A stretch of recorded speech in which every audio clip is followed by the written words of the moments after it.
Alléluia, alléluia, alléluia. Bonjour les bien-aimés et soyez bénis dans le nom puissant de notre Seigneur Jésus-Christ. Ça, c'est votre servante moyen. Il faut aimer, il faut partager, il faut s'abonner. Jésus-Christ est Seigneur, il est fidèle, il est Dieu, il est bon, il est tout puissant. Alléluia. Je vais te dire merci Seigneur en ce beau moment. Je vais te dire merci pour ta grâce infinie. Je vais te dire merci pour ton amour. Je vais te dire merci pour tes bienfaits. Béni sois-tu mon conseiller. Au nom de Jésus. Amen. Voilà, nous allons prendre un verset qui va nous faire du bien. Alléluia. C'est votre servante Moyen. Venez sur Moyen TV. Abonnez-vous. Amen. Abonnez-vous et appréciez ce que nous faisons, partager. Alléluia. Nous sommes des frères et sœurs en Christ. Alléluia. Demeurons dans la prière. Voilà, nous allons prendre Galates 3, verset 15. Frères, je parle à la manière des hommes, une disposition en bonne forme, bien que faite par un homme, n'est annulée par personne et personne n'y ajoute. Alléluia. Aujourd'hui, nous allons parler, je vais vous dire quelque chose, nous allons parler des alliances. Vous voyez dans notre pays ici, vous voyez ce qui se passe. Il y a beaucoup de choses qui se passent ici, des alliances qui sont tissées par-ci, par-là. Mais je vais parler des accords que le président Alassane signe pour donner aux Blancs, pour que les Blancs nous recolonisent encore. Et ça, c'est très dangereux. C'est très dangereux parce que ces contrats que le président, c'est vrai qu'il est en train de signer avec les Blancs, et ce sont les Blancs qui changent nos constitutions. Vous voyez, tout ça, ce n'est pas bien. Voilà, ils vont signer la constitution. Les Blancs te déposent à la tête d'un pays donné, par exemple au Tchad, par exemple en Côte d'Ivoire, le 3e mandat, et Macky Sall aussi qui est en train de se mettre dans cette histoire du 3e mandat. Mais les Sénégalais, là, ils vont pas se laisser faire. Hein. Ils sont comme les Burkinabés, ils sont comme les Maliens. Voilà. Et ça, il faut le lui dire. Il faut dire au président Macky Sall. Mais en Côte d'Ivoire, ici, je vous ai dit, le 3e mandat n'est jamais vu ailleurs parce que notre constitution demande 2 mandats. Le président Alassane, bon, il s'est entêté, il a fait le 3e mandat. Bon, d'accord, parce que le président Bédié, la Cour suprême, le président Gbagbo ont reconnu qu'il est le président de la République de la Côte d'Ivoire. C'est bien. Ça veut dire que nous avions accepté le 3e mandat. Donc, si nous avions accepté le 3e mandat, il dit qu'il va se présenter. Bon, ses partisans disent il va se présenter, il va faire le 4e mandat. Et qu'est-ce qui prouve qu'il ne va pas le faire? Parce que le président Alassane Ouattara, quand il dit qu'il veut faire quelque chose, il le fait. Voilà, personne ne peut l'arrêter. Parce que tu fais, on te tue, la police, les militaires te tuent. Voilà, et puis c'est fini. Voilà, ils savent que les Ivoiriens sont beaucoup morts à cause de cette histoire du 3e mandat, la désobéissance civique, civile. Voilà, il y a eu beaucoup de morts, donc je ne vois pas quel Ivoirien qui va se mettre encore dans la rue pour qu'on le tue. Voilà, donc vous convenez avec moi, si le président Bédié et le président Gbagbo ont accepté battre la campagne d'Adama Bitogo, j'ai dit qu'ils sont tous ensemble, ils s'entendent tous. Et je vais dire aux chrétiens de ne pas se mettre dans ce jeu-là. Le jeu, je dis ce jeu, quand le président Gbagbo ou le président Bédié va vous dire, bon, sortez, ne sortez pas. Ne sortez pas parce qu'ils sont ensemble, ils mangent ensemble, ils ont leur argent de retraite ensemble, leurs enfants sont ensemble, ils se marient entre eux. Toi, tu ne vas pas laisser ton enfant sortir. Voilà, moi, je ne suis pas politicienne, mais je suis en train de te dire la vérité, qu'il ne faut pas sortir. Si tu sors, ils vont tirer sur toi, ils vont te tuer, parce que le président Alassane va présenter le 4e mandat. Moi, le Seigneur m'a montré que c'est le petit, là, comment il s'appelle, la Tidiane Thiam, qui va venir à la tête de la Côte d'Ivoire, qui va remplacer le président Alassane Ouattara. Mais vous savez, il y a beaucoup de pourparlers. Voilà, le Seigneur m'a montré le PDCI et le RHDP, le PDCI, le RDE ou le RHDP, qui étaient en train de travailler ensemble. Ça veut dire que le président Bédié et le président Alassane Ouattara, ils ont la même vision. Donc, ils vont fusionner ça et ils vont mettre le jeune Tidiane Thiam à la tête du grand RHDP parce qu'ils vont fusionner les deux partis. Mais je vais te dire, toi chrétien, si tu fais pas attention, ils vont tuer tes enfants. Il faut rester tranquille parce que ce sont des gens qui se connaissent eux-mêmes. Ils sont entre eux, ils se connaissent ensemble, ils mangent ensemble, ils font tout ensemble. Voilà, on dit, bon, je parle pas avec le président Alassane Ouattara, maintenant quand ton président dit, bon, je vous reçois, on se ramasse, on s'en va. Donc, chrétien, normalement, tu dois avoir le discernement. Tu vas avoir le discernement. Ils sont en train de signer des accords. C'est pour ça que j'ai donné ce verset-là. Ils signent des accords parce qu'ils vont être ensemble. Ils vont être ensemble pour diriger la Côte d'Ivoire. Toi, ton enfant ne trouve même pas du travail. Qu'est-ce que ton enfant va aller faire dans la politique encore? Voilà, ton enfant ne trouve pas du travail. Voilà, il ne travaille pas. Même s'il va faire la politique, qu'est-ce qu'il va faire? Ils ont des diplômes, mais ils ne travaillent pas, ils traînent. Voilà, donc je vais dire aux chrétiens, ne sortez pas, ne sortez pas. Le président Alassane est en train de signer des contrats, des partenariats. Voilà, donc vous voyez, le Seigneur m'a révélé, je vous ai dit qu'il était en train de signer des papiers. La Côte d'Ivoire sera un grand marché dans la sous-région. Les gens vont venir s'installer, les gens vont venir prendre des terres, ils vont construire des magasins. Mon frère en Christ, ma soeur en Christ, réveille-toi. C'est un résumé que je suis en train de faire pour que tu te réveilles. Il faut se réveiller, il faut dire au Seigneur de te donner les moyens pour que tu puisses acheter une petite maison ou bien un lopin de terre quelque part dans ton village. Sinon, toute la Côte d'Ivoire sera transformée. Voilà, tout sera transformé, que tu sois à l'est, à l'ouest, au centre, au sud, tout sera transformé. Aujourd'hui, le président Alassane a mis le cap sur le sud, mais à l'est, à l'ouest, au centre et au nord, tout sera développé. Parce que Dieu me l'a montré. Vous voyez, le Seigneur m'a ravi en esprit. J'ai marché ici j'ai marché d'Abidjan jusqu'à Ferke, jusqu'à la frontière. Il y avait plus de frontières entre Ferke, entre la Côte d'Ivoire et le Burkina, tout ça là, tout est mélangé, tout est ensemble. Voilà. Mais la Côte d'Ivoire est le centre de tout. La Côte d'Ivoire est le centre. J'ai dit un grand marché. Le grand marché, voilà, que le Seigneur m'a montré, symbolise quoi? Le grand marché, les habitations, ça veut dire qu'il n'y a plus de frontières, tout le monde est ensemble. C'est la mondialisation. Et vous devez comprendre ça. Vos chrétiens, nos chrétiens, nous devons comprendre ça. La mondialisation, c'est quoi? Ça veut dire que tout sera ensemble. On aura une seule monnaie. Nous allons vers l'Apocalypse. Donc, ouvrez les yeux et lisez, méditez bien la Bible. Tout est dedans. On aura une seule monnaie. Tout le monde sera ensemble. C'est pour ça qu'il y a cette guerre en Ukraine, là. Quand je prie, le Seigneur me dit que c'est ça, la mondialisation, tout cela, bon, l'Europe veut prendre toute l'Afrique et nous serons tous ensemble. On aura la même monnaie et ce sont eux qui vont puiser le sous-sol africain. Donc, toi, chrétien qui m'écoutes, toi, chrétien, il faut te réveiller. Réveille-toi, chrétien, afin que nous prions ensemble. Et quand nous prions aussi, posons des actes. Mettons-nous ensemble. Que 5 chrétiens ou bien 10 chrétiens se mettent ensemble pour acheter des terres et construire des magasins. Parce que les gens vont tout prendre. Je suis en train de te dire, tout est pressé. Les gens vont tout prendre. Je vous ai dit que Dieu m'a montré des Pakistanais,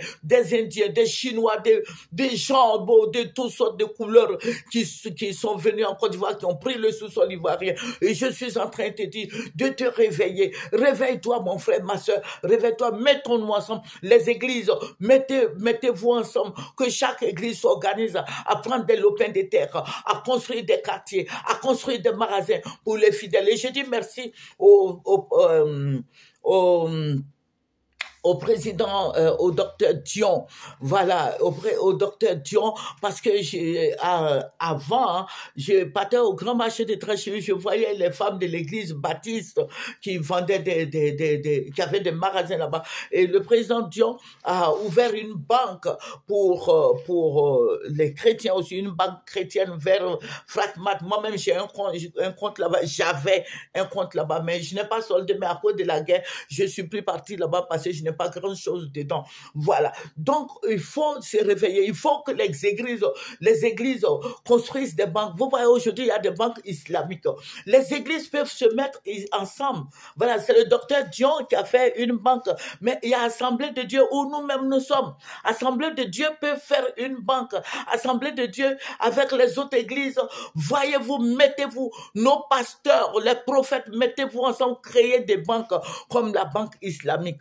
La banque islamique, j'ai vu le reportage sur une chaîne là, il y a des chrétiens même qui vont prendre des prêts là-bas. Voilà.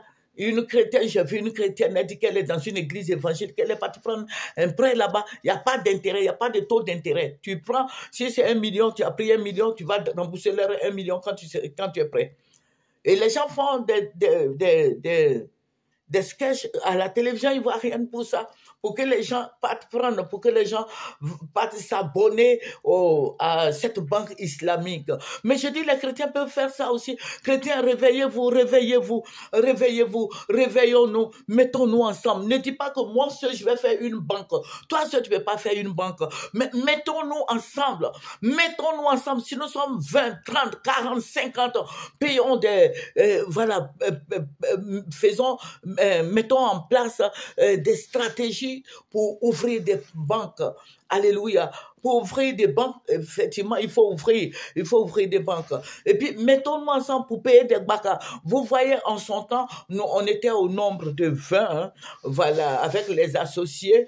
Voilà, on était au nombre de 20. On a dit qu'on allait, voilà, on allait on allait se mettre dans le transport. Voilà, mais après la guerre, bon, tout est foiré. Voilà. Voilà. Parce que ce domaine de transport, il n'y a pas de chrétiens dedans. C'est ainsi quand, voilà, ainsi quand le défunt père, ainsi quand c'est lui qui a fait UTB. Mais à part ça, tout ça c'est pour les gens, les musulmans. Donc, vous voyez, quand ils ont la fête des Tabaski, Ramadan, il n'y a pas de transport à Abidjan ici. Voilà, il n'y a pas de transport, personne ne bouge. Parce qu'il n'y a pas de transport, même au marché, il n'y a pas marché. Pourquoi? Parce que ce sont eux qui ont le marché. Ce sont eux qui ont le transport. Mais les chrétiens sont là pourquoi? Tous les chrétiens sont là pourquoi? Voilà, les magasins, tout est fermé. Les Mauritaniens sont fermés. Chez les Mauritaniens, tout est fermé. Maintenant, les baka, là, quand vous voyez les vieux baka passer quand il y a la fête des musulmans, ce sont des enfants drogués là qui sont dedans qui vont aller vous tuer. Voilà, donc les chrétiens, je dis, les chrétiens peuvent s'organiser. Les chrétiens peuvent s'organiser, nous pouvons nous organiser, faire des banques, nous mettre dans le transport, dans la restauration. Voilà, moi j'étais beaucoup dans le commerce. Avant, on partait au Togo, mais quand on prend le convoi du Togo, parce que je partais au Togo à acheter des pagnes et des trucs pour venir vendre à Abidjan ici. Mais quand nous sommes dans le cas, je vous dis, je suis en train de vous dire la vérité. Le grand car, là, hein, soit des Sican ou bien chose, voilà, d'autres compagnies, on prend ce grand cas-là. Je suis la seule qui ne soit pas chose musulmane dedans. Voilà, tout le monde, toutes les femmes là sont musulmanes. Donc, j'ai fini par comprendre le Djoula, j'ai fini par parler un peu le Djoula. Donc, vous voyez le malinqué, voilà. Donc, vous voyez que les Ivoiriens, j'ai dit les Ivoiriens, les chrétiens ne se mettent pas dans cette histoire de commerce. Voilà. Le transport aussi, il faut se mettre dedans.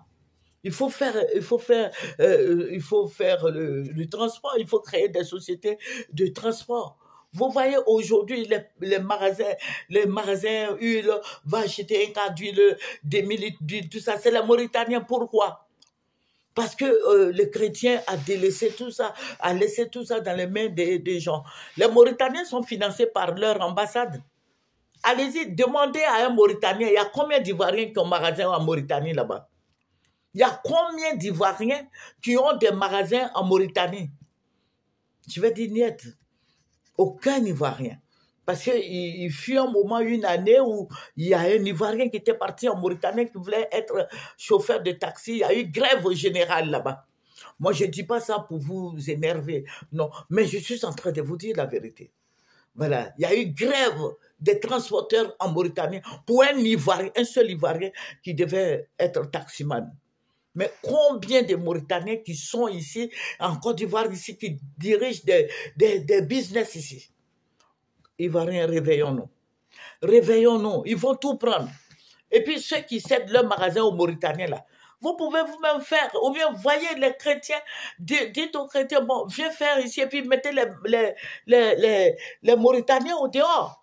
Oui, vous dites non, moi je ne suis pas te donner mon magasin, mon frère est là. Regarde, quand vous avez des problèmes dans un pays donné, un pays étranger, quand vous avez des problèmes là, si tout de suite tu as un problème avec un Ghanéen, vous partez à la police là, même si tu as raison, le policier ghanéen ne va jamais te donner raison. Il va donner raison à son frère ghanéen. Au Togo, c'est pareil. Au Bénin, c'est pareil. Au Nigeria, c'est pareil. En Mauritanie, c'est pareil. Au Niger, c'est pareil. Au Sénégal, c'est pareil. Vous voyez, j'ai dit, tu as un problème avec un étranger dans son pays, ils vont te chasser, même si tu as raison. C'est comme ça, on doit faire aussi en Côte d'Ivoire. Mais chez nous, quand les Libanais frappent un policier, on prend le Libanais, on le protège. Et puis, parce que le Libanais va donner 1 million, 2 millions. Vraiment, c'est mauvais. Donc, je vais dire, il y a manque d'amour dans notre pays. Il y a manque d'amour. On ne s'aime pas. L'Ivoirien ne s'aime pas. Voilà, donc il faut prier. Il faut prier les alliances là. Les alliances, le président Alassane est en train de faire des alliances, signer des accords de 100 ans. Ça fait un siècle. Voilà, 200 ans. Tout cela. Mais quand est-ce que ça va finir? Bon, 200 ans, on sera sur la terre ici encore. Oui, voilà, parce que nous allons vivre jusqu'à 300, 400, 500. Alléluia, 500 ans. Voilà, donc je veux dire à tous les chrétiens de se mettre ensemble. Voilà, parce que le président Alassane est en train de signer des contrats. Voilà, vous voyez beaucoup de Blancs. Le Seigneur nous avait dit depuis des années, beaucoup de Blancs qui viennent en Côte d'Ivoire. Les policiers, les 43e Bima et autres, ils sont les Blancs, c'est pour eux la Côte d'Ivoire. Bon, s'il n'y a pas la guerre, nous voulons la paix. Mais et puis que le président Alassane aussi, il a fini son 3e mandat, il finit son 3e mandat, qu'il s'en aille pour que le Tidiane Thiam ou le président Gbagbo prennent le pouvoir. C'est tout ce que nous voulons. Alléluia. Que le nom du Seigneur Jésus-Christ soit béni. Voilà, nous voulons des jeunes à la tête de notre beau pays. Nous voulons, voilà, des jeunes. Il y a plein de jeunes. Il y a Sorodium, il y a Kakabe, il y a Blegoudé. Tous ces jeunes-là peuvent diriger la Côte d'Ivoire. Ce ne sont pas les papas seulement. Il y a Tidiane Thiam. Voilà, Tidiane Thiam, j'y tiens parce que le Seigneur me l'a montré. Tidiane Thiam doit être président en Côte d'Ivoire parce que moi, Dieu me l'a montré. Dieu m'a dit, voici votre président. Son intronisation, Dieu m'a montré. Voilà, j'ai fait des vidéos, j'ai fait plusieurs vidéos. Donc, j'attends Tidiane Thiam. Alléluia. Que le nom du Seigneur soit béni. Le Dieu d'Abraham, le Dieu d'Isaac, le Dieu de Jacob. Que ce grand nom qui est le nom de Jésus-Christ soit béni. Notre Dieu est fidèle. Notre Dieu est un Dieu d'amour. Il est le Dieu de compassion. Il règne. Son règne est éternel. Alléluia. Amen. Que le Seigneur soit béni. Nous allons terminer par la prière. Père, je vais te dire merci pour nos prières. Jésus de Nazareth, je vais te rendre toute la gloire parce que tu es Dieu. Et béni sois-tu au nom de Jésus. Amen, amen, amen, amen, amen. C'est votre servante Maye. Venez sur Maye TV. Venez sur Maye TV. Alléluia. Que le Seigneur vous bénisse. Amen.